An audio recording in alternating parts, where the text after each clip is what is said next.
Hello and welcome to crack academy. My name Shashank Roy और आज एक नया आर्टिकल आपके सामने आया हुआ है तो ये नवंबर मंथ का करंट अफेयर्स टॉपिक, लेकिन आगे आपके लिए इंपॉर्टेंट हो सकता है।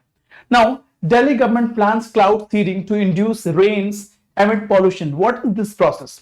नाउ इस प्रोसेस के बारे में हम बात करेंगे और आपको समझाएंगे, लेकिन सबसे पहले हम दिल्ली के ज्योग्राफी के बारे में हम समझ लेते हैं। दिल्ली के ज्योग्राफी की अगर हम बात बोलें तो this is what is the geography of Delhi. ठीक है, एक बार दिल्ली की ज्योग्राफी को हम समझते हैं और देखेंगे कि ज्योग्राफी का क्या रोल है किसी एरिया को पॉल्यूटेड बनाने में। So this is the map of India. हम थोड़ा सा मैप लेके चलेंगे, काइंडली फॉरगिव मी। ठीक है, ये रहा आपका दिल्ली का लोकेशन। ठीक है, नाउ दिल्ली के पॉल्यूशन के पीछे बहुत से कारण हैं। This is the location of Delhi. अगर एक क्वेश्चन की बात बोले, बहुत एक यूपीएससी मेंस का क्वेश्चन था। यूपीएससी मेंस का क्वेश्चन ये था कि दिल्ली, मुंबई, चेन्नई, अगेन कोलकाता और बेंगलुरु,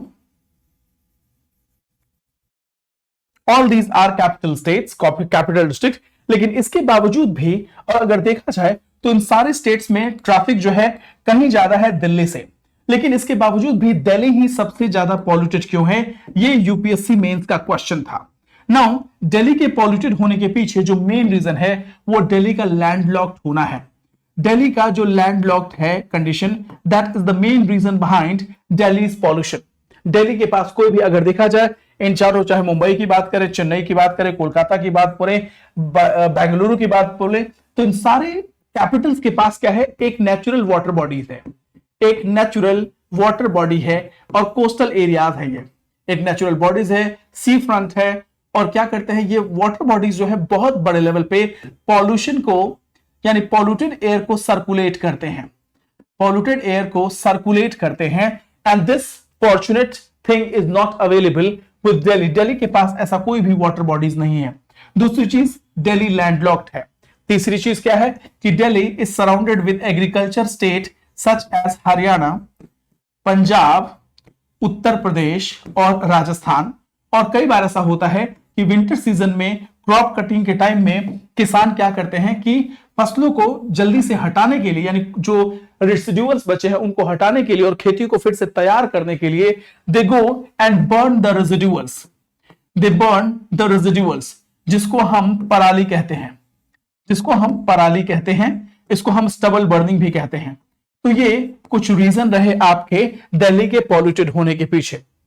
क्लियर है? ये कुछ रीजन रहा। अब क्वेश्चन ये है, उसके अलावा विंटर के टाइम में, विंटर के ऑनसेट होने के साथ ही जैसे जैसे इन नेबरिंग स्टेट में पराली जलाई जाती है तो ये स्मोक जो है ये आता है और इस विंटर में फॉग के साथ मिक्स हो जाता है और इस तरीके से स्मॉग बनाता है।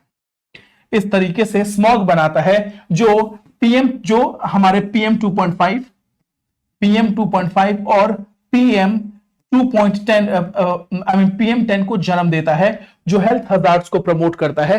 तो ये रहा दिल्ली का रियलिटी। अब क्वेश्चन ये है कि दिल्ली के अगर इस मैप को देखें तो अभी दिल्ली में पॉल्यूशन का लेवल बहुत बढ़ता चला जा रहा था। गवर्नमेंट ऑफ इंडिया ने बहुत से स्मॉग गन लगवाए, बड़े बड़े स्मॉग गन लगवाए, लेकिन स्मॉग गन के होने के बावजूद भी पॉल्यूशन में कोई कमी नहीं आई। Then government of India started thinking about cloud seeding. Cloud seeding होता क्या है?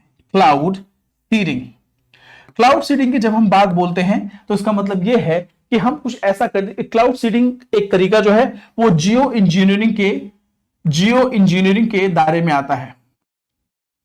टीम जियो इंजीनियरिंग के दायरे में आता है हमारा क्लाउड सीडिंग।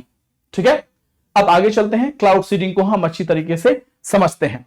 जियो इंजीनियरिंग में हम करते क्या है? क्लाउड सीडिंग में पहली बात तो यह है कि बारिश के लिए जरूरी है कि वाटर वेपर होना। बारिश के लिए जरूरी है कि वाटर वेपर हो। ठीक है, वाटर वेपर होगा, उसके बाद से वाटर वेपर का कूल डाउन होना जरूरी है, और वाटर वेपर का कूल डाउन होने के लिए क्या चाहिए? कंडेंसेशन चाहिए। और कंडेंसेशन के लिए क्या चाहिए? सबसे पहले आपको एक न्यूक्लिय की जरूरत है, हाइग्रोस्कोपी न्यूक्लिय। अब होता क्या है कि जब हम क्लाउड सीडिंग की बात करते हैं तो क्लाउड सीडिंग में हम सिल्वर आयोडाइड सिल्वर आयोडाइड के क्रिस्टल्स लेते हैं, ठीक है, उनको छोटे छोटे फायरिंग मिसाइल्स में हम बंद करते हैं, पैक करते हैं, ठीक है। इस तरीके से उनको डब्बों में बंद कर लिया जाता है और इसको क्या किया जाता है, एक प्लेन है, let's say this is a plane, ठीक है, ये आपका प्लेन है। इस प्लेन में क्या किया गया, इस प्लेन में सिल्वर आयोडाइड के क्रिस्टल्स को फिट किया जाता है इन विंग्स के ऊपर, हालांकि आपको पेंगुइन की तरह लगेगा। इन सिल्वर आयोडाइड के क्रिस्टल्स को मिसाइल्स के थ्रू हम फिट करते हैं इन विंग्स पे, इन विंग्स पे फिट करते हैं। जब इन विंग्स पे फिट करते हैं और उसके बाद से आसमान में ले जाते हैं, और जिस एरिया में हमें रेनफॉल कराना होता है, जैसे अब हम दिल्ली का एरिया की बात कर रहे हैं, दिल्ली के एरिया में पॉल्यूशन को कम करने के लिए हम क्या चाहते हैं, इसके ऊपर रेनफॉल कराया जाए। तो हम दिल्ली के एयर स्पेस के ऊपर हम इस फ्लाइट को लेके जाएंगे और यहां से इन मिसाइल्स को फायर करेंगे। इन मिसाइल्स को जब हम फायर करेंगे तो दिल्ली के पूरे एरिया के ऊपर क्या होगा, छोटे छोटे क्रिस्टल्स का एक आवरण छा जाएगा। ये छोटे छोटे क्रिस्टल्स होंगे सिल्वर आयोडाइड के, सिल्वर आयोडाइड के क्रिस्टल्स हो जाएंगे। और सिल्वर आयोडाइड के क्रिस्टल्स जो हैं बहुत ऊपर जो है हवा ठंडी होती है, और ये जो हवा ठंडी होगी, जो कंडेंस्ड एयर होगा, कंडेंस्ड जो वेपर होगा, इन छोटे छोटे हाइग्रोस्कोपिक न्यूक्ली के ऊपर जो है ये बारिश की बूंदें जो है कंडेंस्ड होने लगेंगी, बारिश की बूंदें कंडेंस्ड होने लगेंगी। और इसके साथ साथ ये बूंदें कंडेंस्ड होते होते इतनी बड़ी हो जाएंगी कि अब आसमान में इनका टिके रहना मुश्किल होगा और ये नीचे गिरने लगेंगी, और जिसको हम बोलते हैं टिप टिप बरसा पानी, पानी ने आग लगाई, ठीक है। अब पानी ने आग लगाई या आग बुझाई ये तो भगवान जाने, but this is the way आपका सिल्वर आयोडाइड यानी क्लाउड सीडिंग काम करता है। इससे होता कि छोटे छोटे हाइग्रोस्कोपिक न्यूक्ली जो हैं ये कंडेंसेशन का काम करते हैं, बारिश, ठंडी हवा और जो पानी है वो आके इसके ऊपर कंडेंस्ड होने लगता है और बारिश होने लगती है। बट क्वेश्चन ये है कि क्या आपका ये जियो इंजीनियरिंग, ये आपका जियो इंजीनियरिंग सस्टेनेबल है? क्या ये जियो इंजीनियरिंग सस्टेनेबल है? क्या ये इससे रिलेटेड कोई नेगेटिविटी है? इसके बारे में रिसर्च चल रहा है। अभी इंडिया, वर्ल्ड की बहुत सी कंट्रीज ने लगातार जियो इंजीनियरिंग से रिलेटेड एक्सपेरिमेंटेशन किए हैं। जहां कहीं भी बारिश नहीं हो रही है वहां पे क्लाउड सीडिंग का यूज किया जा रहा है, और दुबई में तो एक्सटेंसिव लेवल पे होता है जब भी पॉल्यूशन का लेवल बढ़ जाता है। तो ये रहा आपका क्लाउड सीडिंग का एग्जांपल, इसको हम जियो इंजीनियरिंग भी कहते हैं। COP28 के दौर में इससे रिलेटेड भी बातें हो रही हैं कि किस तरीके से एथिकल प्रैक्टिसेस फॉलो किए जाएं जियो इंजीनियरिंग में। So this is it in this article. हम फिर से मिलेंगे आपके साथ नए टॉपिक में, और फिर से आपको और भी बताएंगे जियो इंजीनियरिंग के बारे में।